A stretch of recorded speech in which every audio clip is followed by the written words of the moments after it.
匯豐啱啱宣布咗咧，即將 exit 澳洲喎。咁身為匯豐嘅客戶咧，我哋而家應該做啲乜嘢 preparation 呢？冇咗好使好用嘅 global transfer 咧，之後要匯錢翻香港或者過嚟澳洲，究竟要點樣做咧，先至可以最快同埋最慳錢嘅咧？歡迎收睇 Hea Mum 而家睇樓澳。Hello， 大家好，我係 Hea Mum。咁咧喺過去嘅幾年入邊咧，其實我自己已經經歷咗紐西蘭啦，同埋加拿大嘅匯豐咧消失咗喺我生活嘅地方啊。咁今次咧輪到澳洲呢度咧，其實我一啲都唔意外噶啦，完全係 expect 之中。咁所以今條片咧，我其實咧就想同大家分享呢個消息之餘咧，亦都係講下咧以我自己嘅個人經驗啦嚇，經歷咗幾次之後咧，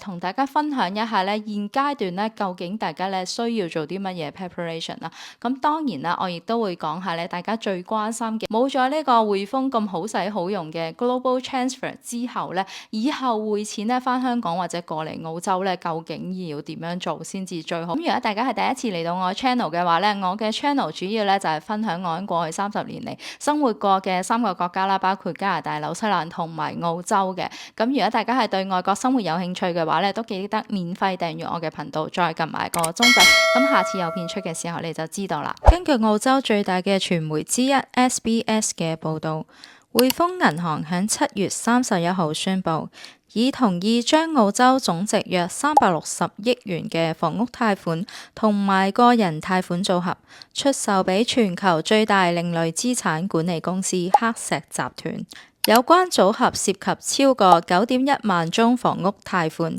係澳洲歷年嚟最大宗按揭貸款組合交易之一。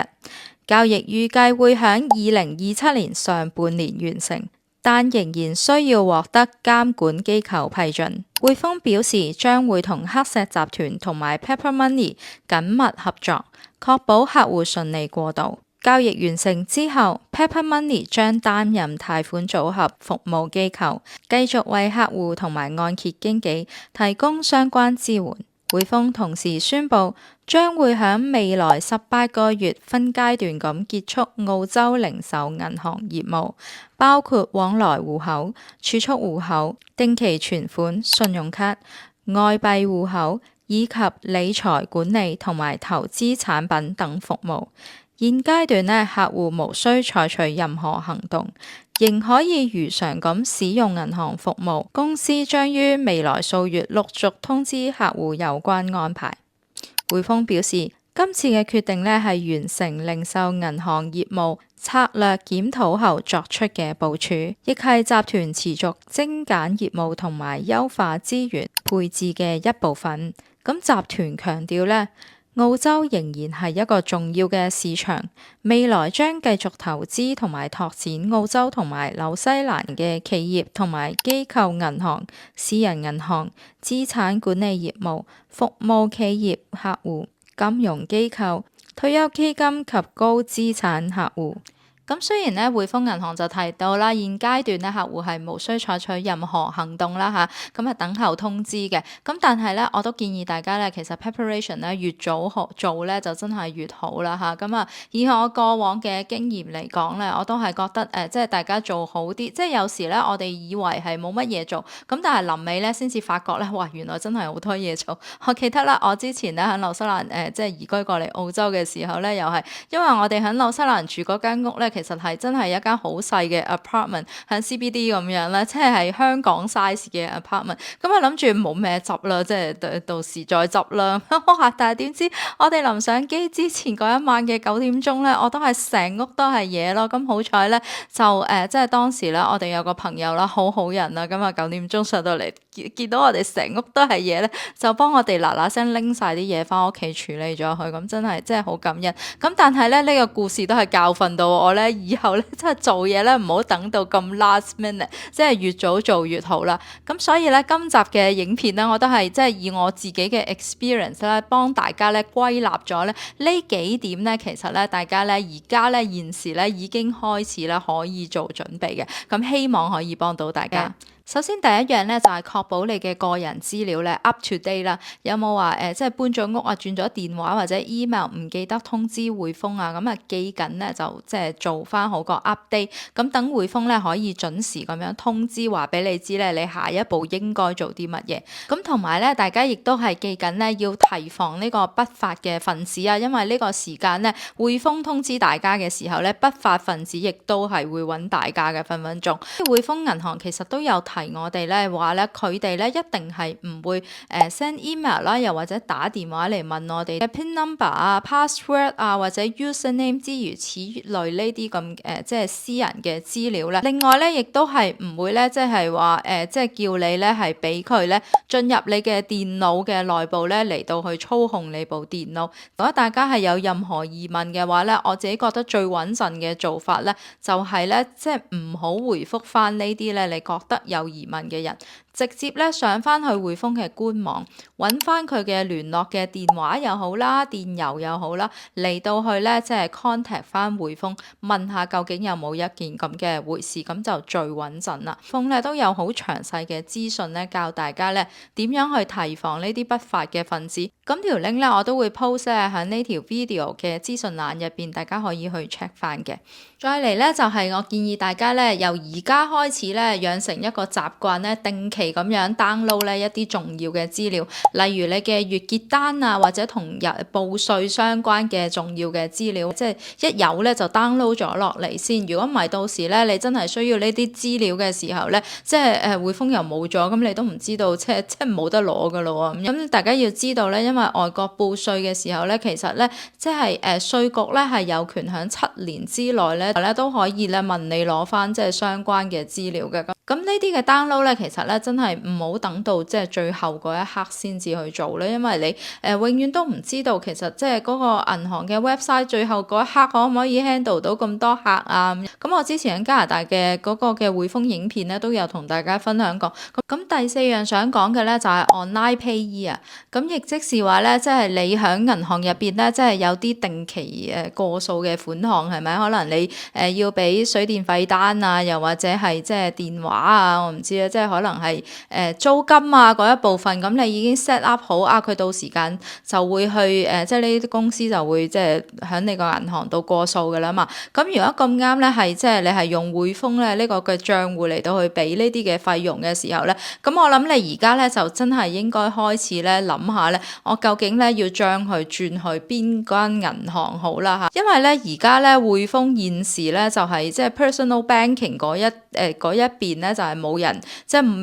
未揾到呢個買家去收購佢嘅嚇，咁啊淨係收購嗰一部分咧都係一啲嘅房屋貸款啊或者其他嘅私人貸款啦。咁但係縱使係即係揾唔揾到買家都好啦，因為即係嗱喺紐西蘭咧就揾唔到買家嘅 personal banking， 咁但係咧喺加拿大咧佢就轉咗俾皇家銀行 RBC 啊嘛咁樣，咁但係喺乜嘢情況都好啦，咁其實咧你呢啲嘅 online payee 咧都係唔會自動咧幫你咧係轉過去嘅，咁你仍然咧要喺新嗰間銀行嗰度即係自己重新 set up 翻嘅。咁所以我自己就建議，咁如果你橫掂即係第日即係匯豐都係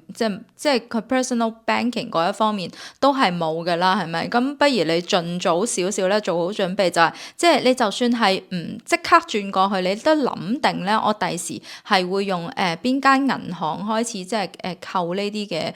費用咁樣。第五樣咧就想同大家講下咧呢個匯豐好使好用嘅 function global transfer 啦嚇。咁相信咧，尤其是澳洲即係有匯豐戶口嘅網友，我相信好大部分咧都係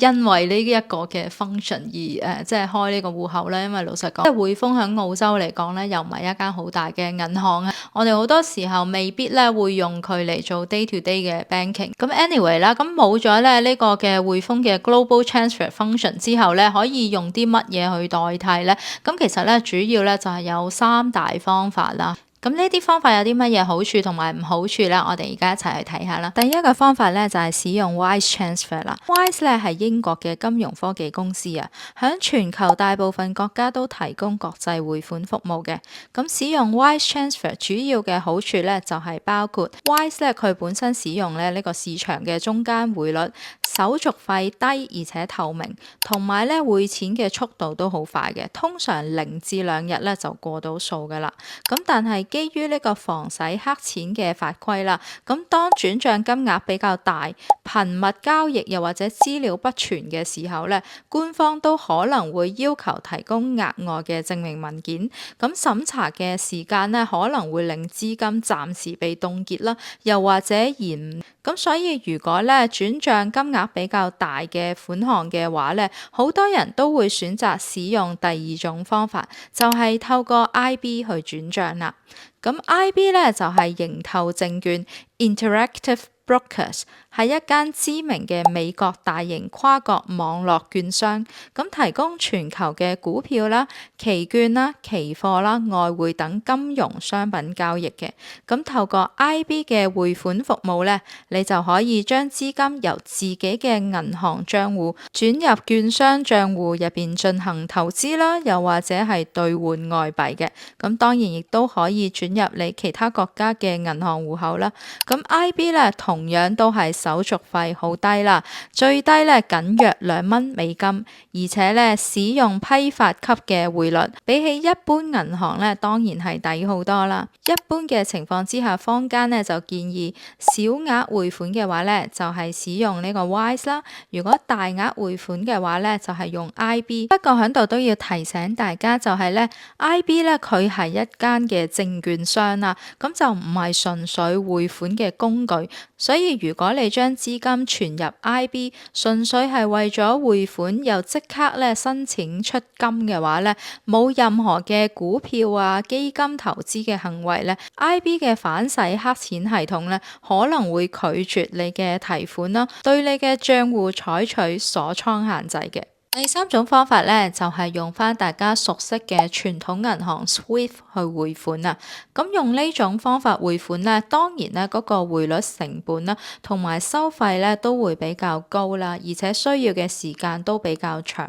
喺一般嘅情況之下咧，需要2至5個工作天嘅。咁但係好處咧，就係你可以直接去到你熟悉嘅銀行嗰度，揾專業嘅工作人員嚟到幫你去處理成個嘅匯款過程啦，咁確保咧中間係冇任何出錯嘅，咁更加咧就唔需要話特登開一個 Wise 啊，又或者 IB account。咁我覺得呢種方法咧，雖然成本咧係比較高，咁但係如果你唔係話成日咧都要匯款嘅話咧，其實都真係幾適合一啲咧唔係咁熟悉網絡操作嘅人去到使用嘅。咁當然啦，匯錢方法咧就唔止呢3種嘅，我只不過同大家分享嘅咧就係坊間最常用嘅方法啦嚇。咁如果大家咧仲有啲乜嘢好嘅提議咧，都好希望大家可以咧留言話俾我哋知，又或者我 miss 咗有啲乜嘢未講嘅話咧，都希望可以咧同大家分享一下嚇。咁如果中意我呢集影片嘅話，都記得 CLS 支持下我啦。唔知講咩好，可以打個1字就 OK 噶啦。